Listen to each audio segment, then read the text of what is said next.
Bab 133 menekan semua orang.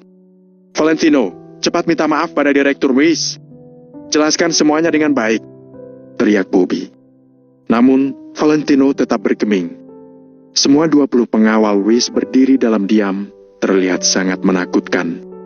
Saat ini, jantung Mary dan David sedang berdebar. Mereka berdua merasa sangat gugup. Sedangkan Bobby dan Robert tersenyum. Dalam hati mereka berpikir, ayo, hajar. Hajar Valentino sampai dia masuk rumah sakit. Lihat dia mau berlaga sampai kapan. Robert benar-benar tidak dapat menahan dirinya lagi, jadi dia menyindir. Hah? Valentino, di mana kekuatanmu? Bukankah tadi kamu bilang kamu mau menunjukkan kekuatanmu pada kami? Mana? Kemudian, Valentino mulai berbicara sambil menatap Weiss dengan datar. Apa kamu kemari untuk berdiri di depanku untuk merusak pemandanganku? Ketika Weiss mendengar itu, tubuhnya gemetaran. Lalu, dia buru-buru berkata, Rain, dia. Valentino tidak menunggu Weiss menyelesaikan perkataannya. Dia berkata, aku akan membunuh seluruh keluarga dan kerabat orang yang telah menyentuh wanitaku. Tubuh Weiss gemetar sekali lagi. Sebenarnya dia ingin memohon untuk Rain, tapi tidak disangka Valentino ternyata begitu kukuh. Bu! Beberapa saat kemudian, Weiss berdiri dengan tegak lalu tiba-tiba berlutut di atas lantai. Begitu Weiss berlutut, semua orang tercengang.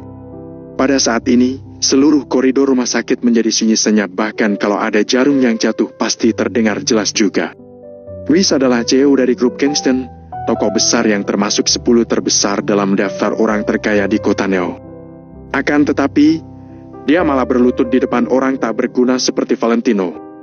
Weiss berlutut dengan kedua kakinya. Bobby terkejut, Robert tercengang, sedangkan Mary dan David membelalakan mata mereka, menyaksikan semua ini dengan kaget. Sedangkan anggota keluarga Kusuma lainnya melongo, mulut mereka terbuka lebar sebesar telur ayam. Mereka sangat terkejut. Mereka mengusap-usap mata mereka, mengira telah salah lihat. Namun, tidak peduli bagaimana mereka mengusap mata lalu melihat sekali lagi, mereka masih melihat kalau saat ini Weiss sedang berlutut di hadapan Valentino. Bagaimana mungkin? Weiss adalah orang yang mempunyai relasi dengan siapa saja di kota Neo. Dia tidak hanya mengenal orang-orang yang di atas, tapi dia juga berteman dengan banyak kriminal hebat. Tokoh besar seperti Weiss lebih dianggap penting oleh kota Neo. Dia juga merupakan seseorang yang sangat berkuasa. Tidak berlebihan untuk mengatakan kalau grup Kingston menggunakan seluruh kekuatan mereka untuk dapat menguasai satu kota Neo. Kemanapun Weiss pergi, dia bisa membuat kota Neo yang besar ini bergetar. Tokoh sepenting Weiss adalah bos kota Neo. Orang yang segenerasi dengan Weiss pun tidak berani berlagak di depannya. Namun saat ini, tokoh besar kota Neo ini malah berlutut di depan Valentino. Kalau bukan karena melihat dengan mata sendiri, siapa yang berani mempercayai hal tersebut? Ini bukan sebuah lelucon lagi, tapi omong kosong. Apakah ini adalah kekuatan yang tadi dikatakan Valentino? Bahkan orang sekuat Weiss berlutut di depan Valentino. Kalau begitu, seberapa mengerikan kekuatan Valentino? Bagaimana Valentino bisa membuat seorang bos besar seperti Weiss tidak bisa mengangkat kepalanya? Tidak ada yang bersuara, tidak ada yang berani. Semua orang gemetar, ketakutan sampai tidak bisa berkata-kata. Kedua mata Weiss merah. Dia berlutut sambil menangis. Tuan Muda Wijaya, saya mohon, lepaskan Rain. Dia masih muda, jadi tidak tahu apa-apa. Anda jangan menjadi orang rendahan seperti dia. Beberapa kesalahan bisa dibenarkan. Beberapa kesalahan sama sekali tidak bisa dibenarkan. Karena dia berani menjadi penjahat, maka dia harus mengakui kesalahannya. Saat dia dihukum pun, dia harus berdiri tegak. Karena dia sudah mencelakai orang, dia harus ganti rugi dengan nyawanya. Apakah aku masih harus menjelaskan logika yang begitu sederhana padamu? Ujar Valentino dengan datar. Berhadapan dengan Weiss yang sedang berlutut, Valentino berdiri tak bergerak, tampak sama sekali tidak berniat untuk memapa Weiss berdiri. Seakan-akan Weiss berlutut di depan Valentino adalah sebuah hal yang sangat normal. Saya tahu. Saya hanya berharap Tuan Muda Wijaya bisa memberi putra saya satu kesempatan. Dia. Weiss menangis terisak-isak. Weiss yang sekarang sudah melemparkan segala identitas dan statusnya. Kini dia hanya seorang ayah. Seorang ayah yang memohon untuk putranya. Melihat Weiss yang seperti ini, Valentino pun merasa simpati padanya. Akan tetapi, saat Valentino menoleh dan melihat Angel yang berada di dalam ruang rawat inap, hati Valentino yang tadi tergoyah kembali menjadi teguh. Bagaimana kalau hari ini yang terluka bukan Angel, tapi orang lain? Apakah Rhys akan melakukan semua ini? Bagaimana kalau Valentino tidak memiliki latar belakang keluarga Wijaya Kota Miracle? Apakah Rhys tetap akan berlutut dan memohon pada Valentino? Jawabannya adalah tidak. Paling-paling, Rhys akan memberikan uang untuk menyelesaikan masalah ini. Karena Rain berani melakukan ini, itu berarti baginya, kejadian seperti ini adalah kejadian yang sudah sering terjadi. Tidak tahu sudah berapa kali Rain melakukan ini. Dulu tidak ada orang yang menghiraukan Rain, Rhys juga tidak. Hal ini baru terjadi hari ini. Jadi, Valentino tidak perlu merasa kasihan. Seorang ayah bersalah karena dia tidak mendidik anaknya dengan baik. Begitulah seperti Rhys. Aku bisa melepaskan grup Kingston, tapi Rain harus mati. Selain itu, kalian jangan tinggal di kota Neo lagi. Itu saja.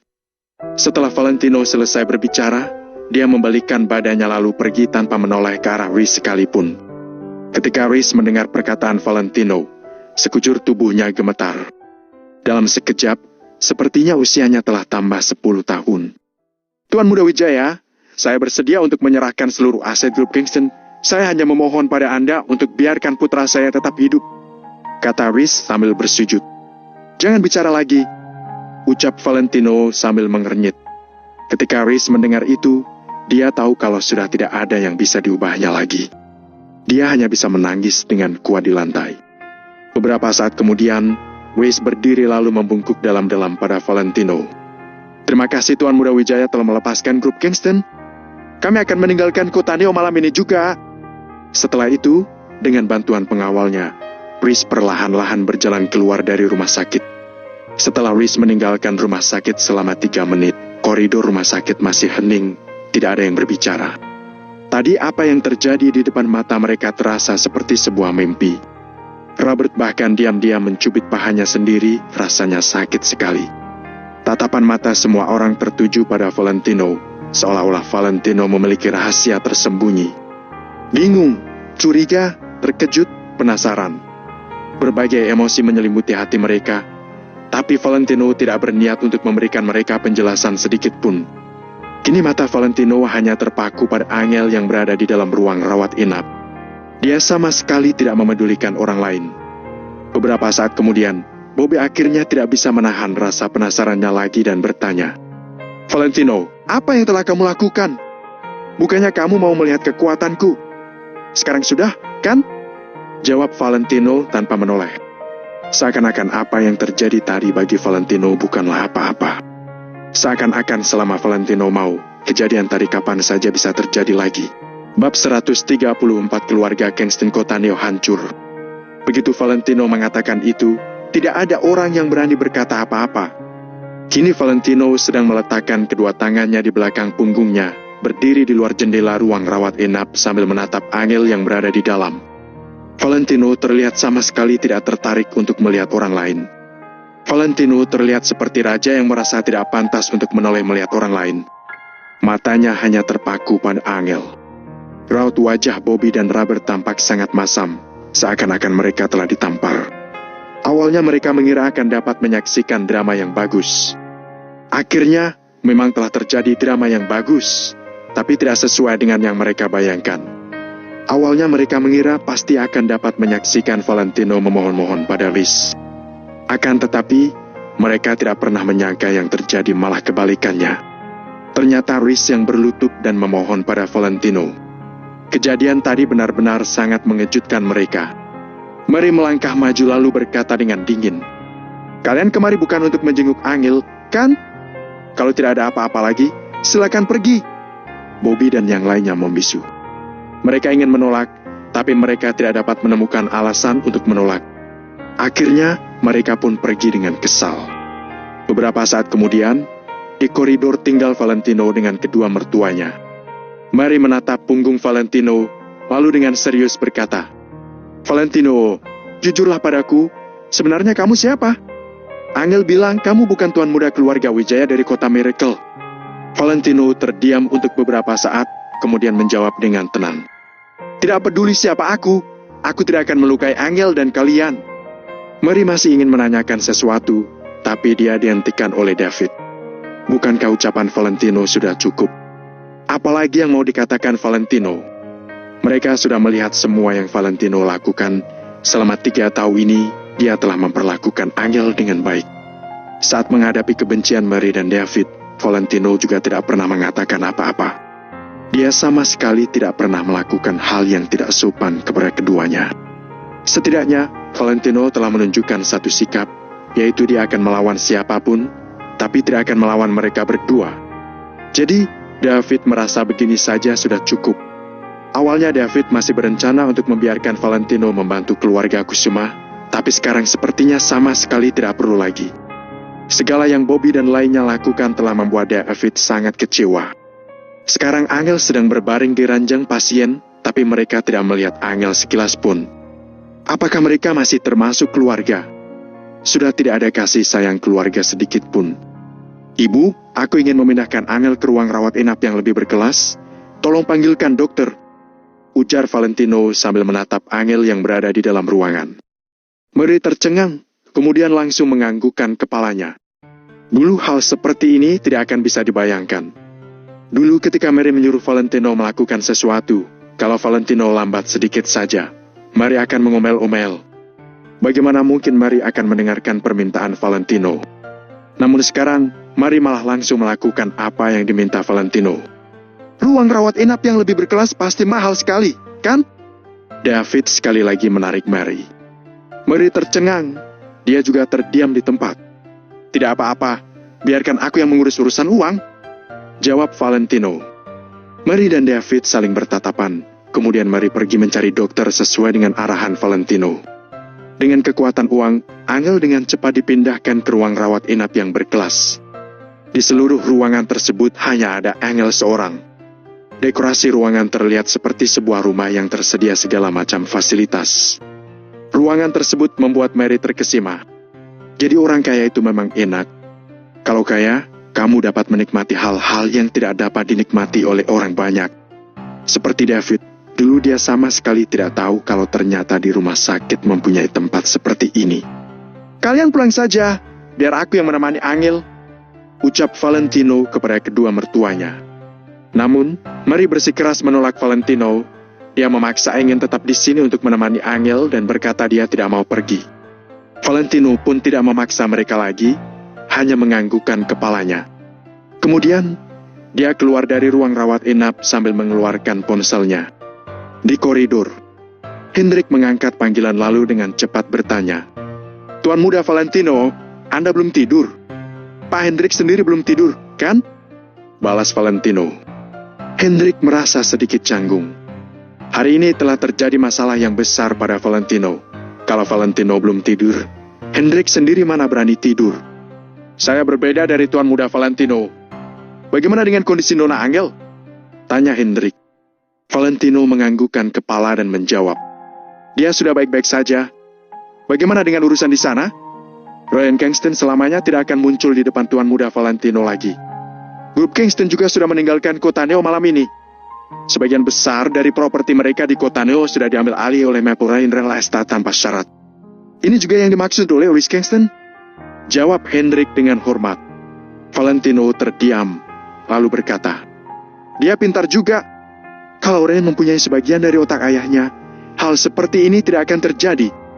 Tindakan Louis menyerahkan hartanya agar dia dilepaskan benar-benar bagus. Louis sudah merasakan kekuatan Valentino, jadi dia langsung berubah.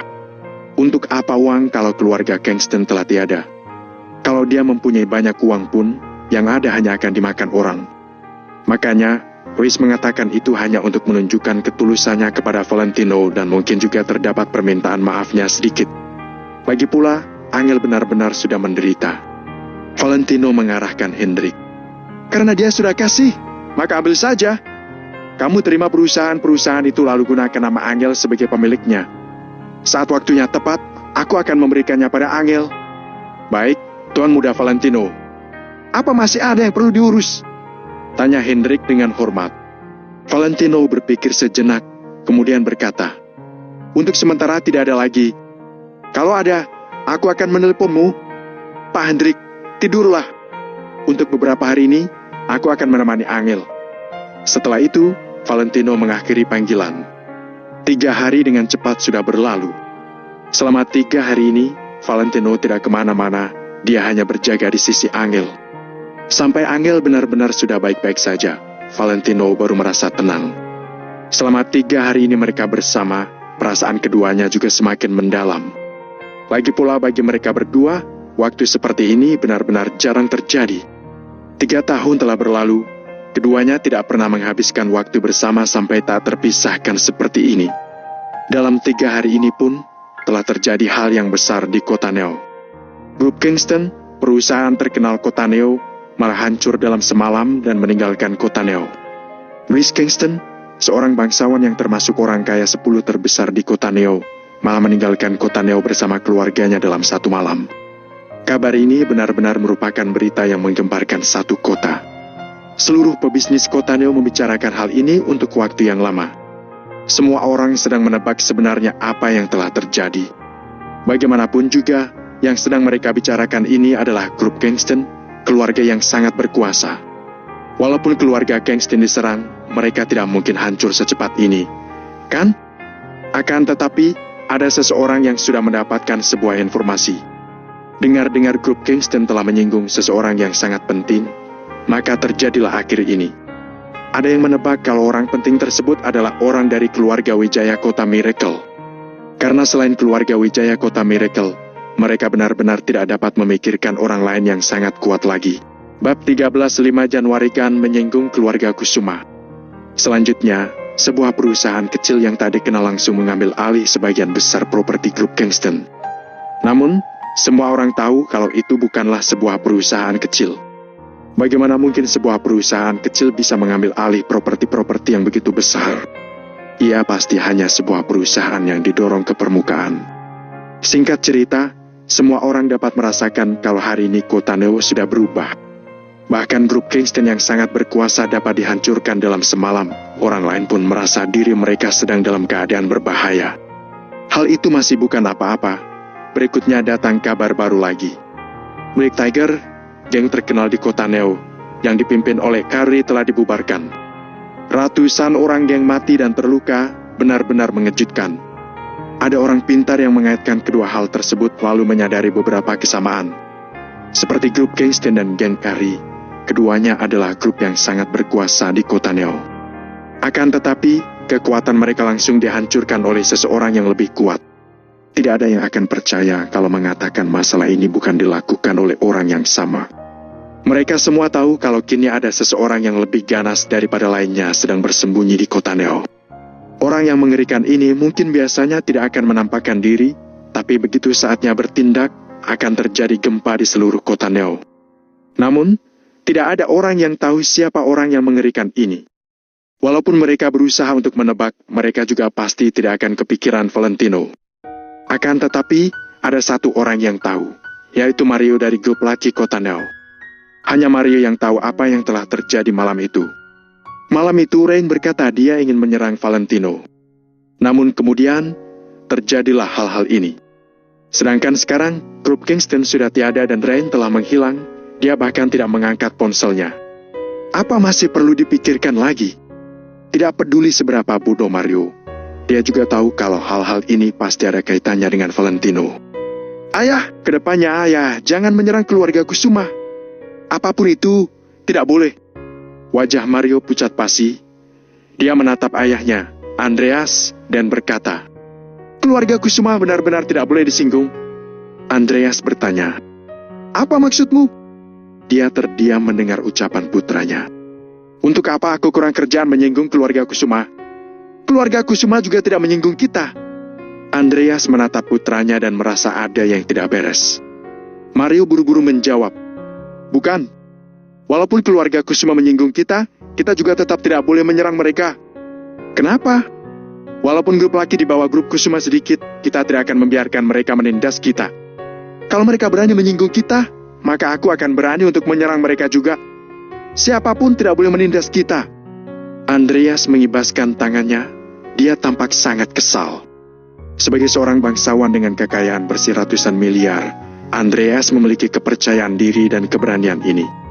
Jika mereka telah ditindas oleh perusahaan lain, tapi Andreas tidak berani untuk menyerang balik, nanti harga diri grup laki mau ditaruh mana? Mario tiba-tiba berdiri lalu berteriak, "Ayah! Kalau ayah berani melawan grup Kusuma, kita akan berakhir seperti grup Kingston." Mario benar-benar tidak tahu bagaimana menjelaskannya pada Andreas, tapi Mario juga tidak bisa tidak memberikan ayahnya penjelasan. Jadi sekarang Mario merasa sangat depresi. Apa? Ketika mendengar mengenai grup Kingston, Andreas langsung terdiam. Raut wajahnya juga menjadi semakin serius. Ucapan Andreas yang tadi, "Siapapun tidak boleh menyerang kita," pun langsung dia lupakan. "Aku tidak membohongi ayah. Kenyataannya memang begitu," ucap Mario dengan serius. "Apa kamu tahu sesuatu?" Andreas menatap Mario sambil mengernyit. Mario terdiam untuk sesaat, kemudian menjawab, "Malam itu Ren memanggilku untuk menyerang Valentino dari keluarga Kusuma, tapi aku tidak pergi." Andreas tertegun untuk beberapa saat. Dia juga tahu tentang konflik Ren dengan Valentino. Saat itu Hendrik pernah secara pribadi mengatakan untuk melindungi Valentino. Kemudian, bukannya masalah itu sudah diselesaikan? Kenapa Ren masih menyerang Valentino? Lalu, apa Ren tidak memarahimu karena kamu tidak pergi? Tanya Andreas dengan curiga. "Ayah, untung aku tidak pergi. Setelah Ren menyerang Valentino, grup Kingston baru berakhir menjadi begini. Coba ayah pikir, apa kedua hal ini tidak mungkin saling berhubungan? Apa ayah percaya mereka tidak berhubungan?" Mario dengan detail menjelaskan segalanya mengenai malam itu kepada Andreas. "Semua yang kamu katakan ini benar." Andreas benar-benar kaget. Andreas tidak tahu kalau ternyata Valentino juga terlibat dalam masalah ini. Jangan-jangan semua ini dilakukan oleh Valentino. Namun, apakah Valentino dengan Hendrik bukan hanya sekedar teman biasa? Selain itu, sepertinya Hendrik juga tidak mungkin bisa membubarkan grup Kingston dalam semalam. Mario dengan cepat membuat analisis lalu berkata, "Ada dua kemungkinan. Yang pertama, ada seseorang yang sangat berkuasa melindungi keluarga Kusuma. Yang kedua, Valentino bukan orang biasa. Menurut ayah yang mana paling memungkinkan?"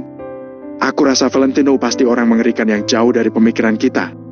Kalau tidak, hal-hal ini tidak dapat dijelaskan," ujar Mario dengan yakin. Andreas juga terdiam. Setelah 3 menit berlalu, dia baru berkata, "Kamu harus rahasiakan hal ini. Jangan beritahu siapapun. Kalau tidak, kita akan celaka." Saat ini Andreas juga sudah takut. "Aku mengerti." Mario segera menganggukkan kepalanya. Walaupun Mario tahu kalau identitas Valentino mengerikan, dia tetap tidak akan berani untuk memberitahu siapa-siapa.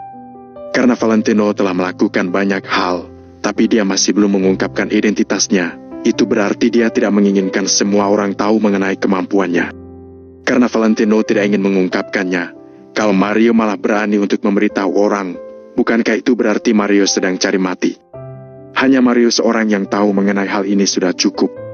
Mario hanya tahu kalau lain kali ketika dia berhadapan dengan Valentino, dia selamanya harus bersikap sangat hormat. Jangan seperti Ren yang cari mati. Mario sudah termasuk beruntung karena dia menghindari malapetaka kali ini. Di dalam ruang rawat inap, Valentino sedang memegang semangkuk bubur dan perlahan-lahan menyuapi Angel. Saat ini Angel terlihat seperti seekor anak kucing yang menggemaskan. Dia menatap Valentino dengan kedua matanya yang besar sambil memakan bubur. "Enak!" Valentino mengulurkan tangannya, lalu mencolek hidung Angel. "Aduh!" Angel memelototi Valentino dengan kesal, bibirnya cemberut. Angel yang kini tidak berpenampilan seperti wanita yang kuat, tapi seperti wanita yang lemah. Dulu Angel pasti tidak akan berperilaku seperti ini, tapi setelah bersama Valentino untuk waktu yang lama, Angel pun sudah berubah. Di hadapan Valentino, Angel bersedia untuk menjadi wanita yang lemah dan bodoh. Angel mengerutkan hidungnya, kemudian dengan jujur menjawab, "Enak."